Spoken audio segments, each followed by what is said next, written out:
നമസ്കാരമുണ്ട്. അപ്പോൾ ആദ്യം തന്നെ പറയട്ടെ, നമ്മളിന്നൊരു കാർഷിക വീഡിയോ അല്ല ചെയ്യുന്നത്, മറിച്ച് ഒരു സോളാറിൻ്റെ വീഡിയോ ചെയ്യുന്നത്.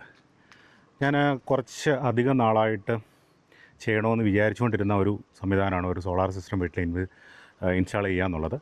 അപ്പം ഞാൻ ഈ കഴിഞ്ഞ ദിവസം ആയിട്ട് ഒരു സോളാർ സംവിധാനം വീട്ടിൽ പൂർണ്ണമായിട്ടും ഇൻസ്റ്റാൾ ചെയ്തിട്ടുണ്ട്. മൊത്തത്തിൽ തന്നെയാണ് ചെയ്തത്.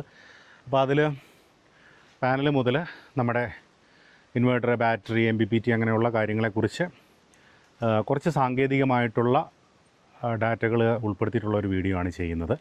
അപ്പോൾ നിങ്ങൾക്കിത് താല്പര്യമുള്ളവർക്ക് തീർച്ചയായിട്ടും ഉപകാരപ്പെടും. ഇനി സോളാർ ചെയ്യണമെന്ന് ആഗ്രഹമുള്ള ഒരു വീട്ടിലത്തെ കറണ്ട് ചാർജ് കുറയ്ക്കണം എന്ന് വിചാരിച്ചിട്ട് സോളാർ ഇൻവെസ്റ്റ് ചെയ്യാൻ പ്ലാൻ ചെയ്യുന്നവർ, ഇവർക്കൊക്കെ തീർച്ചയായിട്ടും ഒരു പരിധിവരെ ഈ വീഡിയോ ഉപകാരപ്പെടാൻ സാധ്യതയുണ്ട്. അതുകൊണ്ട് നമുക്ക് നേരെ വീഡിയോയിലേക്ക് പോകാം. അപ്പോൾ ഞാൻ പറയാതെ തന്നെ നമുക്കെല്ലാവർക്കും അറിയാവുന്ന ഒരു കാര്യം, ഒരു സോളാർ സംവിധാനം നമുക്ക് വേണമെന്നുണ്ടെങ്കിൽ, അല്ലെങ്കിൽ ഒരു സോളാർ പവർ നമുക്ക് കൺവേർട്ട് ചെയ്ത് കിട്ടണമെന്നുണ്ടെങ്കിൽ, ഇങ്ങനെ കത്തി നിൽക്കുന്ന ഒരു സൂര്യനിൽ നിന്നും കിട്ടുന്ന പ്രകാശത്തെ കൺവേർട്ട് ചെയ്ത് നമുക്കതൊരു വൈദ്യുതിയായിട്ട് ലഭിക്കണമെന്നുണ്ടെങ്കിൽ അതിന് വേണ്ടിയിട്ട് ഉപയോഗിക്കുന്ന ഒരു ഡിവൈസാണ് തീർച്ചയായിട്ടും ഈ സോളാർ പാനൽ. പല ജനറേഷൻ സോളാർ പാനലുകൾ ഇപ്പോൾ നമുക്ക് വന്നു കഴിഞ്ഞു. ഞാൻ മേടിച്ചിരിക്കുന്ന വാരി എന്ന് പറയുന്ന കമ്പനിയുടെ ഹാഫ് കട്ട് മോണോപർക്ക് എന്ന് പറയുന്ന സംവിധാനത്തിൽ, അല്ലെങ്കിൽ ആ ഒരു ടെക്നോളജിയിലുള്ളതാണ്. ഇതാണോ ഏറ്റവും ലേറ്റസ്റ്റ് എന്ന് ചോദിച്ചു കഴിഞ്ഞാൽ അല്ല. ബൈഫേഷ്യൽ എന്നൊക്കെ പറഞ്ഞിട്ട് ഇതിൻ്റെ മറ്റ് വേർഷൻസ് ഉണ്ട്. പക്ഷേ നമ്മളെ സംബന്ധിച്ചിടത്തോളം നമുക്ക് കറണ്ട് ചാർജ് ജസ്റ്റ് കുറയ്ക്കുക എന്നുള്ളതായിരുന്നു എൻ്റെ ഉദ്ദേശം എന്നുള്ളത് കൊണ്ട് എനിക്കിത് മതി. ഇത് ഞാൻ 2 പാനലുകളാണ് ഇവിടെ വെച്ചിരിക്കുന്നത്. 450 വാട്ട്സിൻ്റെ 2 പാനൽ. 450 വാട്ട്സിൻ്റെ 2 പാനലിലും കൂടെ എനിക്ക് ആകെ ചിലവ് വന്നിരിക്കുന്നത് 16,500 രൂപ, അറൗണ്ട് 17,000-ൽ താഴെയാണ്. കാരണം അതെനിക്കൊരു ഓഫറിൽ കിട്ടിയതാണ്. ഞാൻ മേടിച്ചിരിക്കുന്നത് ഓൺലൈനായിട്ടാണ് മേടിച്ചിരിക്കുന്നത്. ഓൺലൈൻ മേടിച്ചിരിക്കുന്നതിൻ്റെ ലിങ്ക് ഞാൻ കൊടുക്കാം. ഇപ്പോൾ ആ ഓഫർ നിലവിലുണ്ടോ എന്നെനിക്കറിയത്തില്ല. ഇത് ആമസോണിൽ നിന്നാണ് മേടിച്ചിരിക്കുന്നത്. പിന്നെ ഇതിൻ്റെ സ്റ്റാൻഡ് ഓഫ് കോഴ്സ് ഞാൻ തന്നെയാണ് ചെയ്തിരിക്കുന്നത്. അതിൻ്റെ ബാക്കി കമ്പിയൊക്കെ ഇവിടെ കിടപ്പുണ്ട്. നിലത്ത് ചെറുതായിട്ട് ഉറപ്പിച്ചിട്ടേ ഉള്ളൂ.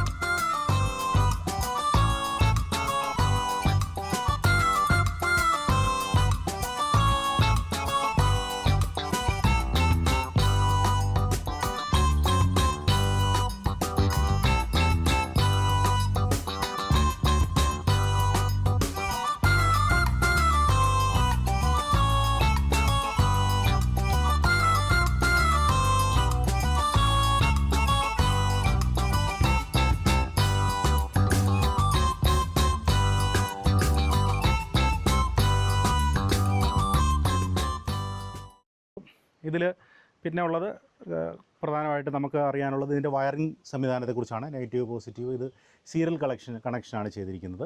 ഇതിന് ഉപയോഗിച്ചിരിക്കുന്ന വയർ 6 mm² DC വയറാണ് ഉപയോഗിച്ചിരിക്കുന്നത്. AC വയറൊക്കെ ഇട്ട് വല്ലതും ചെയ്യുന്നുണ്ട്. പക്ഷേ ഇതിനകത്തുനിന്ന് നമ്മൾ വിചാരിക്കുന്നതിലും കൂടുതൽ പവർ DC ആയിട്ട് നമ്മുടെ സിസ്റ്റത്തിലേക്ക് വരുന്നതുകൊണ്ട് എപ്പോഴും DC വയർ തന്നെ ഉപയോഗിക്കുന്നതായിരിക്കും നല്ലത്.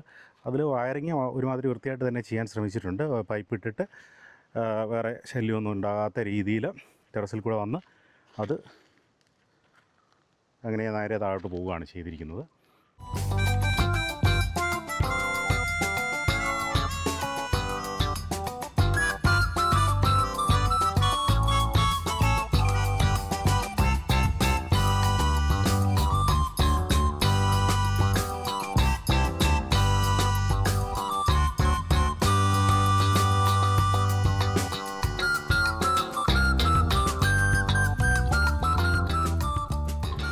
ഇതാണ് നമ്മുടെ വീട്ടിനുള്ളിലേക്ക് ഈ വയറിങ് വന്നിരിക്കുന്നത്. ഇതിനകത്തൂടെ 2 വയർസാണ് വന്നിരിക്കുന്നത്.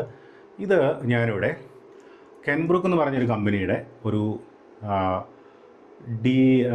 DC DB സിസ്റ്റമാണ് ഇവിടെ വെച്ചിരിക്കുന്നത്. ഇതിനകത്ത് നമുക്ക് കാണാൻ പറ്റും, ഇവിടെ ഒരു ഓൺ ഓഫ് സ്വിച്ചുള്ള ഒരു DB ഉണ്ട്. അതിൻ്റെ ഇപ്പുറത്തുള്ള ഒരു സർജ് പ്രൊട്ടക്ടറാണ്. ഇപ്പുറത്തൊരു 6000 വാട്ട്സിൻ്റെ ഒരു ഫ്യൂസാണ്. ഏതെങ്കിലും കാരണത്താൽ എന്തെങ്കിലും അമിതമായിട്ടുള്ള വോൾട്ടേജോ അങ്ങനെയുള്ള കാര്യങ്ങളൊക്കെ വരികയാണെങ്കിൽ ഈ സർജ് പ്രൊട്ടക്ടർ ഇതിനെ എർത്ത് ചെയ്ത് കളയും. ഇനി അതല്ല, നമുക്ക് ഏതെങ്കിലും സമയത്ത് നമ്മളുടെ എന്തെങ്കിലും റിപ്പയറിങ്ങോ സംവിധാനങ്ങളോ ഒക്കെ വേണമെന്നുണ്ടെങ്കിൽ നമുക്ക് ഈ DB ഓഫ് ചെയ്ത് കഴിഞ്ഞാൽ സോളാർ പവർ ഇവിടെ കൊണ്ട് കട്ടാവും. അതിനുശേഷം ഇവിടുന്ന് കണക്ഷൻ എടുത്തിട്ടാണ് ഞാൻ അടുത്ത നമ്മൾ നേരത്തെ പറഞ്ഞിരിക്കുന്ന maximum power point tracking device ആയിട്ടുള്ള MPPT-യിലേക്ക് എത്തിച്ചിരിക്കുന്നത്. അപ്പോൾ ഇതാണ് സിസ്റ്റം. ഇത് സൂര്യപ്രകാശം മാക്സിമം ഇൻപുട്ട് കിട്ടാൻ വേണ്ടിയിട്ട് നമ്മളിത് ബാക്കിലത്തെ കാല് 4 അടി, അതിന് പല ആംഗിൾസും പറയുന്നുണ്ടെങ്കിൽ പോലും ഞാൻ ബാക്കിലത്തെ കാല് ഒരു 4 അടിക്കും, ഫ്രണ്ടിലത്തെ കാല് ഒരു 2 അടിക്കുമാണ് മുറിച്ച് ചെയ്തിരിക്കുന്നത്. ഇതാണ് ബേസിക്കലി സോളാറുമായിട്ട് ബന്ധപ്പെട്ടിട്ടുള്ള, സോളാർ പാനലുമായിട്ട് ബന്ധപ്പെട്ടുള്ള കാര്യങ്ങൾ. അപ്പോൾ ഇതുവരെ നമ്മൾ പറഞ്ഞ പോലെയുള്ള കാര്യങ്ങളല്ല. ഇനി ചെറുതായിട്ട് ചിലപ്പോൾ ഒരുപക്ഷെ ബോറടിക്കാൻ സാധ്യതയുള്ള ഒരു മേഖലയിലേക്കാണ് കടക്കുന്നത്. നമുക്ക് ഇനി അറിയാനുള്ളത്, ഞാൻ നേരത്തെ പറഞ്ഞ പോലെ maximum power point tracking device അല്ലെങ്കിൽ MPPT എന്ന് പറയുന്ന ഒരു ഡിവൈസാണ്.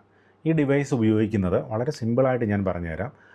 അതായത് സൂര്യപ്രകാശത്തിൽ നിന്നും ഉൽപ്പാദിപ്പിക്കുന്ന കറണ്ടിനെ കൺവേർട്ട് ചെയ്തിട്ട് നമ്മുടെ ബാറ്ററി ചാർജ് ചെയ്യാനും, ബാറ്ററി ചാർജ് ചെയ്തതിന് ശേഷം ബാക്കി വരുന്ന കറണ്ടിനെ നമ്മുടെ സിസ്റ്റത്തിലേക്ക് വിട്ട്, അല്ലെങ്കിൽ നമ്മുടെ വീട്ടിലെ മറ്റ് ഉപകരണങ്ങൾ പകൽ സമയങ്ങളിൽ ഉപയോഗിക്കാൻ വേണ്ടിയുള്ള കറണ്ട് സപ്ലൈ ചെയ്യുന്ന ഒരു ഉപകരണമാണ് MPPT.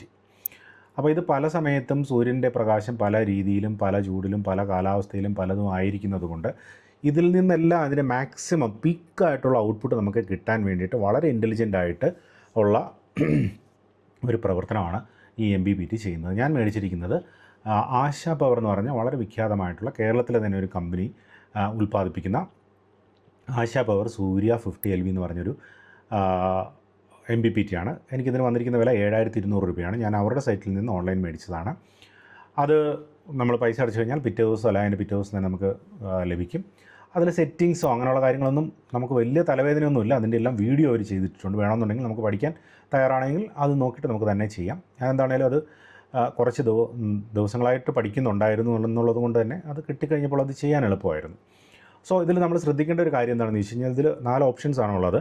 അതിൽ സോളാറിൻ്റെ ഇൻപുട്ട്, ബാറ്ററിയുടെ ചാർജിങ് ഔട്ട്പുട്ട്, അല്ലെങ്കിൽ ബാറ്ററിയുടെ 2 ടെർമിനൽസ് അതിന് കൊടുക്കാൻ വേണ്ടിയിട്ടുള്ള ഓപ്ഷൻ, അതുപോലെ തന്നെ നമ്മുടെ KECയുടെ ഗ്രിഡ് കണക്ഷൻ്റെ ഒരു ഇൻപുട്ടും ഒരു ഔട്ട്പുട്ടും. ഇത് കൃത്യമായിട്ട് കണക്ട് ചെയ്ത് കഴിഞ്ഞ് കഴിഞ്ഞാൽ പിന്നെ ഇതുമായിട്ട് വേറെ വലിയ തലവേദനകളൊന്നുമില്ല. ഓട്ടോമാറ്റിക്കലി ഈ MPPT നമ്മുടെ ബാറ്ററി ഡിറ്റക്റ്റ് ചെയ്യും. അതുപോലെ തന്നെ നമ്മുടെ ഇൻവെർട്ടറിൻ്റെ കണക്ഷനിലേക്കുള്ള ആ ബൈപ്പാസിങ് അങ്ങനെയുള്ള കാര്യങ്ങളെല്ലാം ഇത് ഓട്ടോമാറ്റിക്കലി ചെയ്തുകൊണ്ടിരിക്കും. അപ്പം നമുക്ക് വേണ്ട ഏറ്റവും പ്രധാനപ്പെട്ട സോളാർ പാനലിന് ശേഷം അതിൻ്റെ വയറിങ്ങിന് ശേഷം ഏറ്റവും പ്രധാനപ്പെട്ട ഒരു ഉപകരണം എന്ന് പറയുന്നത് ഈ MPPT ആണ്. MPPTക്ക് പകരം നേരത്തെ സോളാർ ചാർജ് കൺട്രോളറൊക്കെ ഉണ്ടായിരുന്നു. പക്ഷേ അതിൻ്റെ ഒന്നും ഔട്ട്പുട്ട് അത്ര പീക്കായിരുന്നില്ല. അപ്പോൾ ഇത് ഈ ആശാ പവറിനെ സംബന്ധിച്ചുള്ള ആശാ പവർ വളരെ കാലഘട്ടത്തിനനുസരിച്ചിട്ട് അപ്ഡേറ്റഡ് ആയിട്ട് വന്നുകൊണ്ടിരിക്കുന്ന ഒരു കമ്പനിയാണ്. അതിനെ സംബന്ധിച്ചിടത്തോളം അതിലേക്ക് ഏത് ബാറ്ററി വേണമെങ്കിലും നമുക്ക് കണക്ട് ചെയ്യാം. ആ കണക്ട് ചെയ്യുന്ന സമയത്ത് അതിനെ ഡിറ്റക്റ്റ് ചെയ്തിട്ട് ഇൻ്റലിജൻ്റായിട്ട് അതിനെ എങ്ങനെ ചാർജ് ചെയ്യാമെന്നും എങ്ങനെ അതിനെ റീസൈക്കിൾ ചെയ്യാമെന്നൊക്കെ ഇതിനകത്ത് പ്രോഗ്രാം കൊണ്ട് അതിനനുസരിച്ചിട്ടാണ് ചെയ്തുകൊണ്ടിരിക്കുന്നത്. നമ്മുടെ വീട്ടിൽ ഓഫ് ഗ്രിഡ് ആണെങ്കിൽ ആവശ്യമുള്ള മറ്റൊരു ഉപകരണം എന്ന് പറയുന്നത് നമ്മുടെ ഇൻവെർട്ടറാണ്.